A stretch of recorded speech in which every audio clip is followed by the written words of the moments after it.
আসসালামু আলাইকুম, সবাই কেমন আছেন? আমরা ভালো আছি। আমার ছেলে আর আমি আলহামদুলিল্লাহ ভালো আছি। তো কি খবর আপনাদের?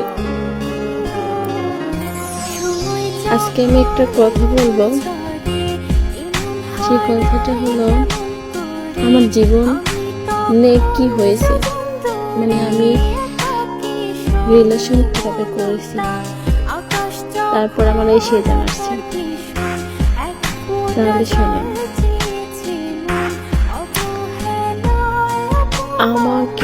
আমি যখন 6-7 আমি যখন 8-এ পড়ি, এই যে আমি যখন 8-এ পড়ি তখন আমাকে আমার বোন আমার ফোন কিনে দেয়। তো আমি ফোনটা ইউজ করি, 1-2 বছর ইউজ করি।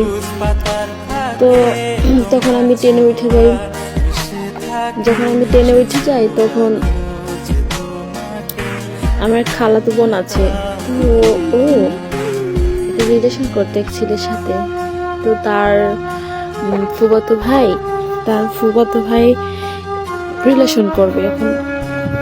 আর আমার বোনের কাছে চায়, আমার খালাতো বোনের কাছে ফোন নাম্বার চায় যে তোমার কোনো বোন আছে বা কোনো ফ্রেন্ড আছে, তাহলে তার কোনো ফোন নাম্বার দাও, বা তার সাথে আমার ভাই রিলেশন করতো।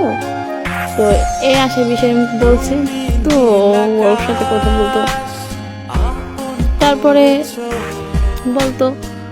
এখন আমাকে আমার বোন ফোন দিয়ে জিজ্ঞেস করতেছে, তো তোর ফোন নাম্বারটা একটা ছেলের কাছে দিব, তুই কথা বলবি? তো আমি বলছি যে দেখ, তুই তো জানিস আমি তো কারোর সাথে কথা বলি না, তোর ফোন নাম্বারটা দিয়ে কেন লাভ আছে? তারপরে আচ্ছা ঠিক আছে দে, আমি এটা বলছি। তো ওই ফোন নাম্বারটা দিয়েছে। দেওয়ার পরে আমাকে বলে না যে ফোন নাম্বারটা আমি দিয়ে দিছি। তো আমি ওর ফোন নাম্বারটা দিয়েছি। ও ফোন নাম্বারটা আমার কাছে চাইছে, ফোন নাম্বারটা যে দিয়ে দিছে আমি আর জানি না যে আমার ফোন নাম্বারটা সত্যি দিয়ে দিছে। তারপরে ফোন দিছে কখন, যখন আমি ফোন নাম্বারটা দিছে সেদিন ফোন দেয় নাই। 1 সপ্তাহ পরে আমাকে একটা মিস কল দিছে।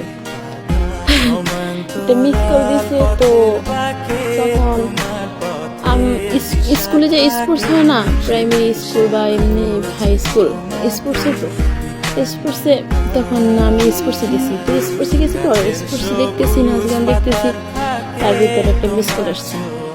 আর তো মিস কল কি ধরা যায়? মিস কল ধরা যায় না, আমি ফোন নাম্বারটাও চিনি। তারপরে কি করছে, কিছুক্ষণ পর, ঠিক আধা ঘন্টা পরে আবার একটা মিস কল আসছে। তো মিস কলটা আসছে, তখন আমি মিস কলটা ধরতে পারি নাই।